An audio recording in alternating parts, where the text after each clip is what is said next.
Hi everybody, this is Mrs. Wetzel and I am here with part 2 of iPad 101, Everything You Need to Know About Your iPad. Part 1 focused on the basics. In part 2, I'm going to focus on PBIS and how being respectful, responsible, and safe applies to your use of the iPad both during and outside of the school day. You may be wondering what the best way is to keep your iPad clean. Since your case will be on your iPad at all times, the real question is how should you keep your iPad case clean? You can use a Windex wipe or a small amount of Windex sprayed onto a cloth to clean your screen.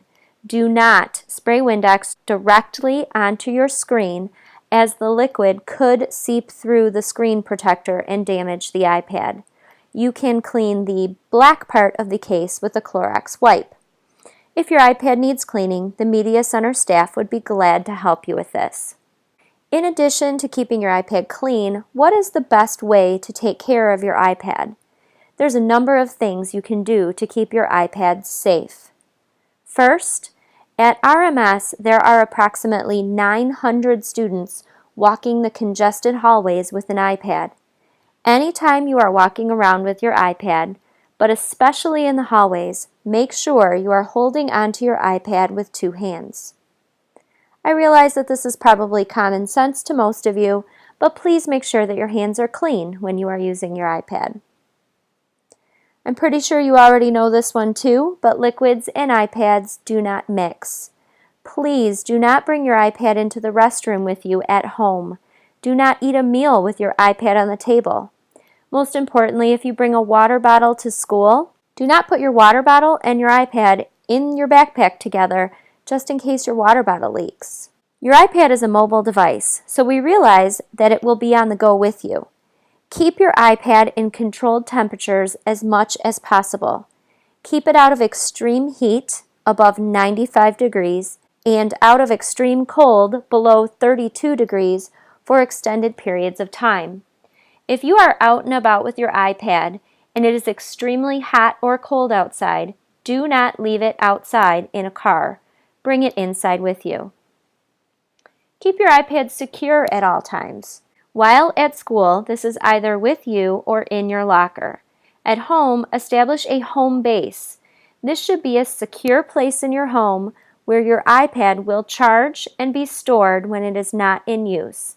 Talk with your parent or guardian to decide where that place may be. What if there's a problem with your iPad? If you experience any issues with your iPad, it is your responsibility to report these problems as soon as possible. These issues may include loss, theft, damage, or equipment failure. Come to the Media Center as soon as possible and we will help you to solve your problem. What happens if you damage your iPad? You are responsible for any and all damages to or loss of your iPad. Your parent or guardian has agreed to take financial responsibility for any accidental damage. After a first incident, your parent has agreed to pay $25. After a second incident, the cost increases to $50. A third incident will result in you and your parents paying the full replacement cost of the device, $550. If you had any incidents in the last 2 years, please know that they do carry over. In the student iPad agreement that you signed, you agreed to take good care of your iPad and its accessories. While accidents do happen, anything more than one incident will result in a serious conversation with Mrs. Carrier or Mrs. Robinson. What happens if you lose your iPad or it gets stolen? As soon as you realize that you don't know where your iPad is, report it to the Media Center. If your iPad has a Wi-Fi signal and is powered on, we will attempt to use Find My iPad to locate your iPad remotely. The sooner you tell us your iPad is missing, the better chance we have of finding it. In addition to producing a police report, your parent or guardian has also agreed to take financial responsibility for your iPad being lost or stolen. In the case of loss or theft, you will be held responsible for the full replacement cost of the iPad and case, $550. Please, if you report your iPad lost and you find it, it is extremely important that you also report it found. Is anyone going to be monitoring how you're using your iPad? Yes. The iPad is owned by Fraser Public Schools, and whatever is on your iPad is not private. iPad use is a privilege. Use of your iPad will be strictly monitored. This includes email, data on the iPad or server, internet use, camera use, etc. You should feel comfortable showing any or all of your content on your iPad to any Fraser Public Schools personnel at any time. Understand that the school district can collect and examine an iPad when a student is suspected of violating the district's policies, rules, and procedures. How is your iPad being monitored? When you receive your iPad, you register your iPad with the district management system. This registration process will create various profiles on your iPad, which allows the district to monitor it. These profiles are not to be touched. If you're not sure if you're allowed to change a setting, please ask before doing so. Remember what you agreed to when you signed the student iPad agreement, in particular item number 6. Do not disassemble your iPad. Do not attempt to repair your own iPad. Do not damage, hack, or disrupt the security of the iPad. You might not even realize everything that you agreed to when you signed those forms. Is there anything else that you should know? Here's the bottom line. Use good judgment when you're using your iPad. Do not use your iPad to send or receive messages that are inappropriate, offensive, controversial, sexist, racist, harassing in nature, or contain obscene or pornographic material. Do not use your iPad to intimidate or bully others. What happens if you break the terms of this agreement? As was previously mentioned, use of the iPad is a privilege. Violating this agreement may result in having your iPad or its use limited, suspended, or revoked.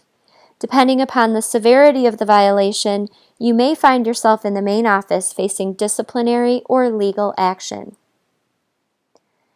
Do you get to take your iPad home? Yep. In order to take your iPad home, you must have the appropriate paperwork signed.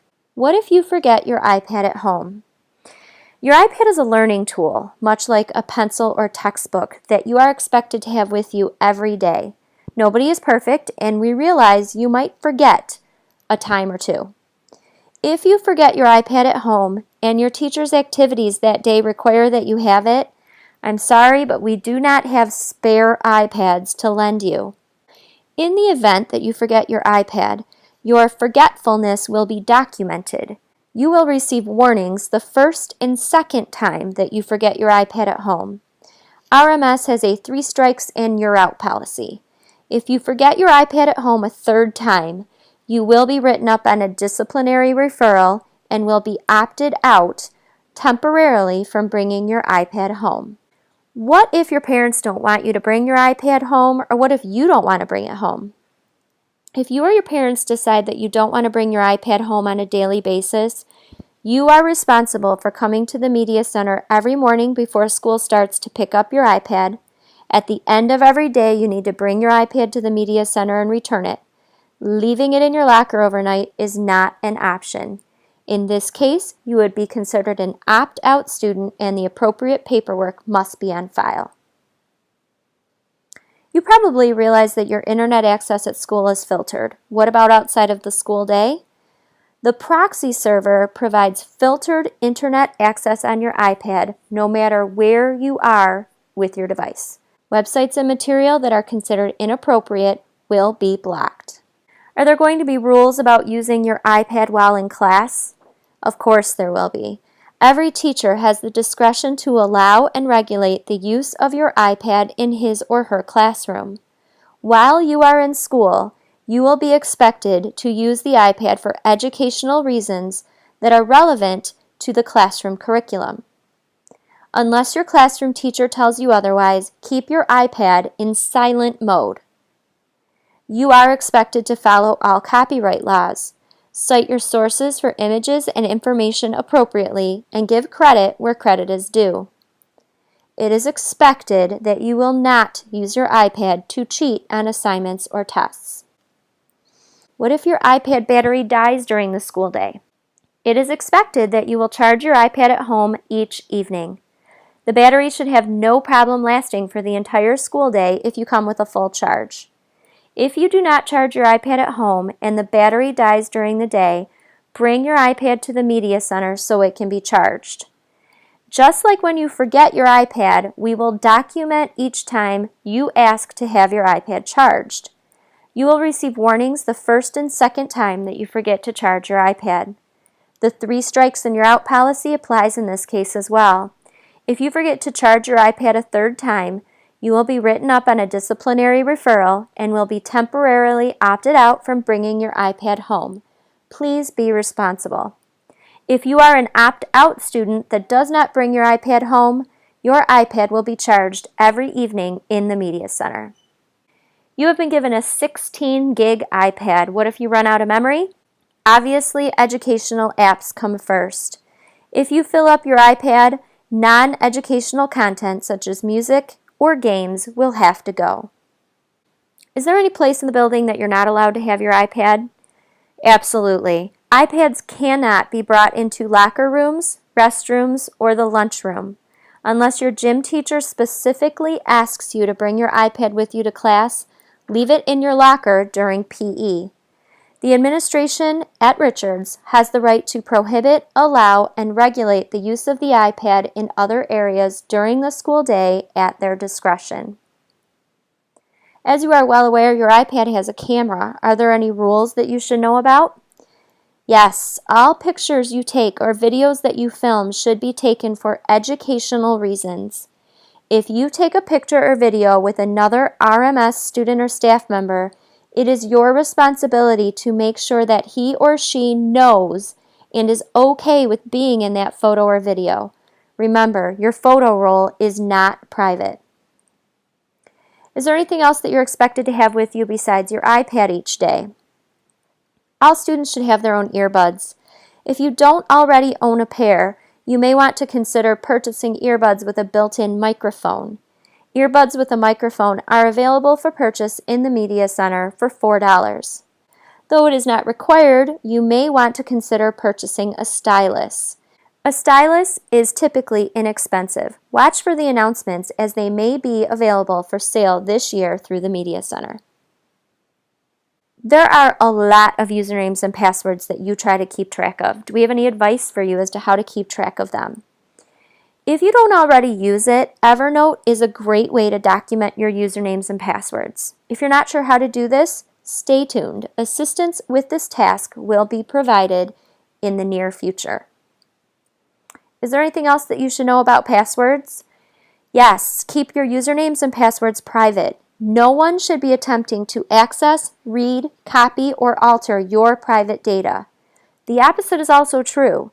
You should never intentionally allow others to use your usernames and passwords to access your private data, including your Apple ID.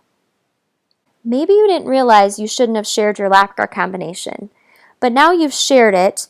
Now you know you aren't supposed to, and you're worried about your iPad being in your locker. Is there anything you can do about this? Please let the main office know that you would like your combination changed. Can you set a passcode on your iPad? This is different for those of you that are in 7th grade this year because as 6th graders you were told not to put a passcode. Yes, here at Richards we want you to use the simple 4-digit passcode. It is extremely important that you do not share this passcode or forget your passcode. You and any RMS staff member upon request should be the only ones that know it. There is an extra level of security with iOS 7 that makes it very easy to disable your iPad if your passcode lock is entered incorrectly too many times. Please make sure that you remember your 4-digit passcode.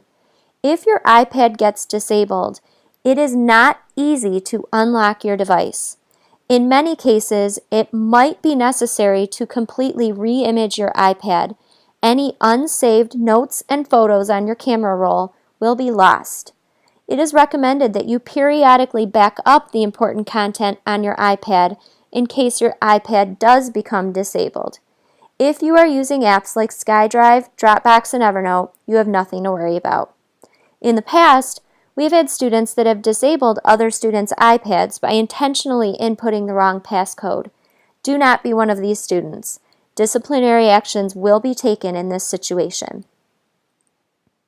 Are you allowed to loan out your iPad for someone else to use? No, you are responsible for your iPad and should know its whereabouts at all times. Does this mean you can't let your mom or dad use it when you're at home with them? Of course they can use it. Can you lend your iPad to your big brother or sister that is going up north without you for the weekend? Nope, tell them to get their own.